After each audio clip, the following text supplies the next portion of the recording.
자, 어제는 기저질환이 없는 건강한 30대 여성 간호조무사가 코로나 확진 판정을 받고 이틀 만에 숨졌습니다.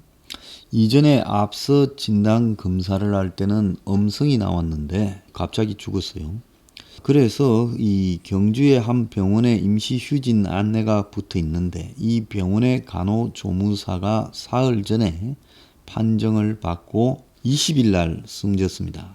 자, 그런데 이 사람은 이 병원에 확진자가 3명이 다녀간 사실이 확인되어서 병원 의료진이 5일과 10일 두 차례 진단 검사를 받았다는 거예요.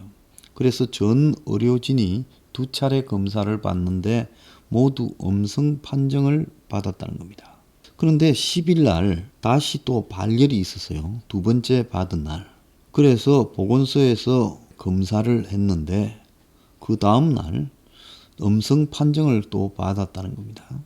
간호조무사가 지금 의심 증상이 계속 생겼고 경주 시내병원에 입원 중이던 17일 날 호흡 곤란 증세가 심해져 경주 동국대 병원으로 옮겨졌고 18일 날 확진 판정을 받았는데 결국 숨졌다는 겁니다.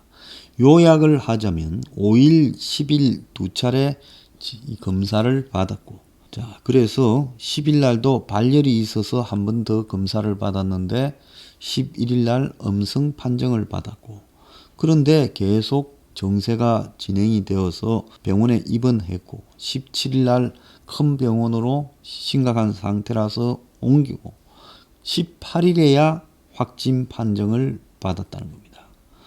두 번 음성이 세 번째에서 뒤집히고 그때쯤에는 환자가 거의 사경을 헤매게 되니까 사람들이 다 불안해하는 거예요.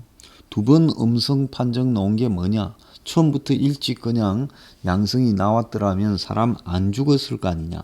검사 자체에 문제가 있는 거 아니냐?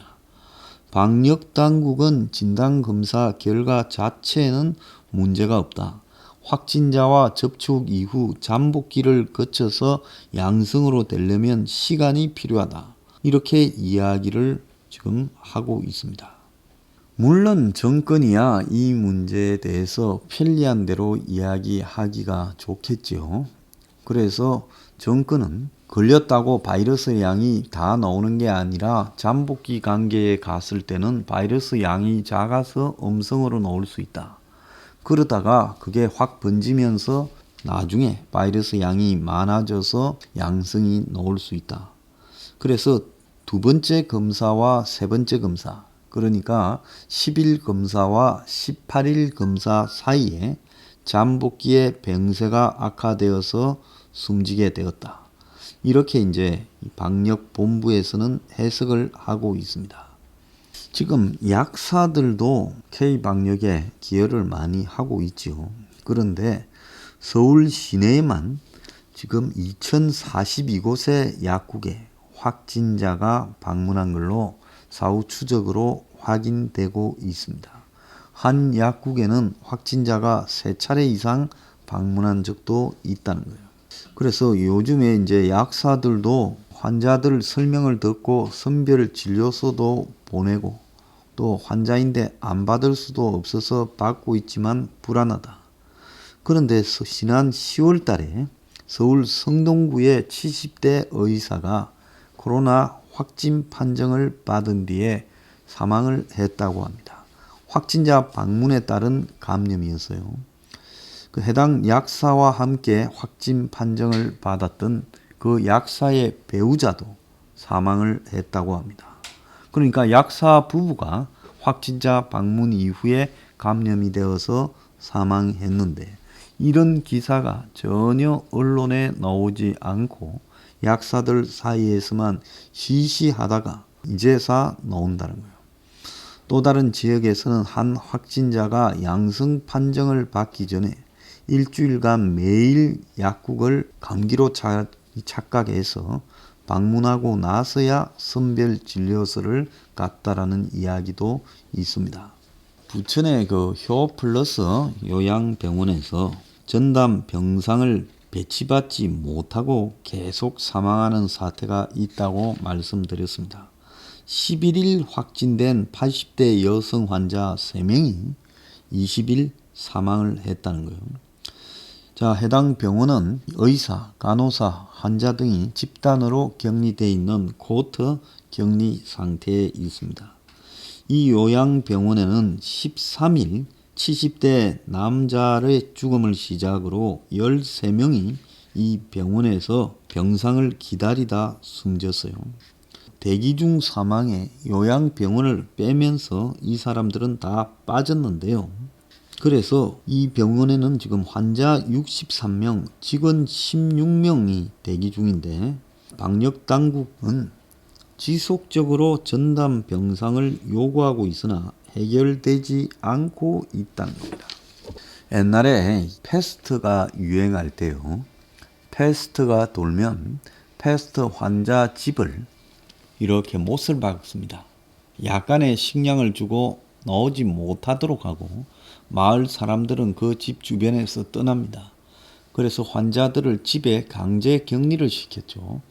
그때 패스트가 돌 때 패스트 감염이 안 되기 위해서 이 새 모양으로 생긴, 새 부리 모양으로 생긴 마스크를 중세의 의사들이 쓰고 다녔습니다.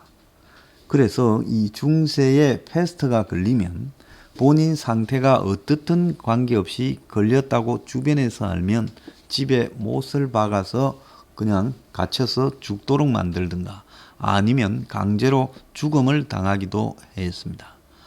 자, 그로부터 인류의 문명이 발달되고 인권이 정진된 21세기에 한국의 요양병원에서 벌어지는 코호트 격리라는 게 결국 중세의 패스트 봉쇄 사망과 뭐가 다르냐는 겁니다. 우리가 현대 문명에서 이런 일을 저질러서 되겠느냐는 거죠. 코호트 격리할 게 아니라 빨리빨리 거기에 감염된 사람들을 밖으로 빼서 어떻든 야전 병원을 차려서라도 치료에 들어가야 되는데, 자, 한번 봅시다. 요양병원에 갇혀있는 노인들이라는 사람들은 치매나 뇌경색 등이 걸려서 자기 의사 표현도 잘 안 되고 거동도 불편한 사람들입니다. 그 사람들하고 그 병원에 있던 의사 간호사들을 그냥 같이 가다 놓고 너네들이 죽든가 말든가는 알아서 해라는 거고, 그러니까 11일부터 20일이 되도록 병원에서 병상을 배치하지 않아 가지고 병상 대기 사망했고, 이 병원에서 13명이 전담 병상을 기다리다 죽었다는 거예요. 어떻게 9일이나 배치를 안 할 수 있죠? 그래서 병상을 배치하는데 요양병원에서 자기 의사 표현을 못하는 사람은 병상 배치해서 열애되고 있는 거 아니냐. 자, 저런 사람은 죽어도 좋다고 간주하는 매뉴얼이 있습니까? 내가 그걸 좀 물어보고 싶어요. 사람은 숨이 붙어 있으면 의사 표현을 하는 사람이나 아니면 못하는 사람이나 똑같은 사람입니다. 그런데 정권에서 지금 병상에, 중환자 병상에 입원시키는 부분에 뭔가 매뉴얼이 있어서 요양병원에 어차피 거기서 의식을 제대로 갖추지 못한 환자는 입원시키지 말고 내버려둬라. 중환자 병상에 데려와도 뒤치다꺼리 할 일이 더 많아지고 귀찮아진다. 그러니까 그 사람들은 병상 배치를 하지 마라는 매뉴얼이 있는가에 대해서 정권은 답을 좀 해봐라는 거예요. 안 그러면 어떻게 9일간 방치할 수 있냐는 겁니다.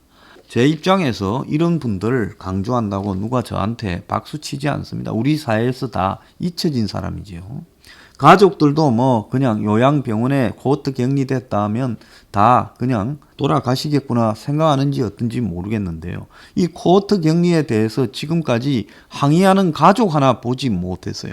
스페인에서도 비슷한 일이 있었는데 병원 앞에서 매일 찾아가서 자식이 부모를 바라보면서 울고 있는 모습이 세계에 보도되고 그런 어떤 부분이라도 있었습니다. 그런데 어떻게 한국에서 이렇게 요양병원에서 발생하면 의식 거동이 불편한 사람을 그냥 병원에 가다 놓고 죽을 때까지 내버려 둔다라고 지금 그렇게 봐야 되는 거 아니겠습니까? 이런 사람의 인권은 무시당해도 좋은 거냐? 제가 이 이야기를 한번 묻고 싶은 거예요. 변이 코로나라고도 하고 변종 코로나라고 하는 영국발 코로나에 대해서 전 유럽과 세계가요 차단을 해버렸어요. 그래서 영국하고 그 터널이 있잖아요. 도버 해협에. 그래서 그 터널로 화물 트럭들이 왔다 갔다 하는데 그것도 다 막혀버렸다고 하고 세계가 영국에 다 빗장을 틀어막고 있습니다. 그래서 이 변이 내지 변종이라고 부르는 코로나 바이러스가 국내 유입될 때는 치명타가 될 수 있다. 자, 감염력이 한 70%가 높다라고 이야기가 나오고 이 스파이크 단백질이 변이가 되는 형태인데 그래서 이것이 한국에 들어오면 문제가 되기 때문에 과연 백신을 이번에 모더나나 화이자나 아스트라제네카 백신을 맞고 난 다음에 이 변이 바이러스가 다시 나타났을 때 그 변이 바이러스가 백신에 무력화를 시키느냐 아니면 백신에 통할 수 있느냐. 그래서 이 부분에 대한 두 가지 이야기가 양존하고 있습니다. 어제 누가 그랬어요. 황 소장이 옛날에 백신도 별로 소용이 없을 것이다. 저는 개인적으로 아직까지도 그런 견해를 유지하고 있습니다. 왜냐하면 보통 백신을 만드는 데는 10년, 아무리 빨라도 4, 5년은 걸려야 되는데 몇 달 만에 백신을 만들어내서 공급하고 있습니다. 그런데 그 백신의 대상인 이 코로나 바이러스는 무서운 속도로 변이를 거듭하고 있고 기존의 코로나 바이러스에 걸렸던 사람들이 항체가 오래 지속되지 못해서 재감염이 되고 계속 감염이 될 수 있고 재감염 사례가 수십 건이고 사망자도 한 건 이상 보고되고 있지요. 실제로 백신의 효과가 이 변종 코로나에도 통할 것인가라는 부분에 대해 그럴 것이다라고 말을 하는 학자, 심지어 미국의 백신 작전을 이끌고 있는 몬세프 슬라이 최고 책임자도 현재 승인된 백신들이 변종 코로나에 효과가 없을 가능성은 매우 낮다. 효과가 있을 것이다 라고 말하고 있지요.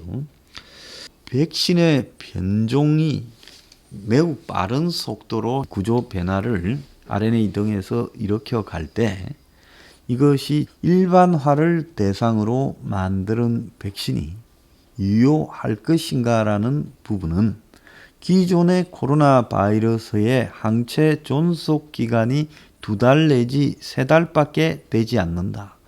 그래서 코로나 바이러스는 사라지지 않고 백신 나온다고 코로나 바이러스가 어느 날 사라지는 게 아니라 때가 되면 코로나 백신을 맞고 계속 이렇게 소멸되지 않은 채 같이 가는 것 아니냐. 그래서 위드 코로나 상태가 되는 거 아니냐라는 이야기도 있습니다.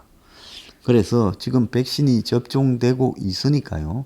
백신 접종으로 코로나를 퇴치할 수 있다라는 희망에 빠져 있지만은 저는 개인적으로 이 백신 접종이 코로나 부분에 있어서 완벽하게 통할 것이냐라고 봤을 때는 시도는 충분히 해봐야 되죠. 그래서 시도해보고 실패하면 또 다른 백신도 만들고 해야 되겠지만은 백신으로 코로나가 소멸될 거라고는 보지 않는다는 겁니다.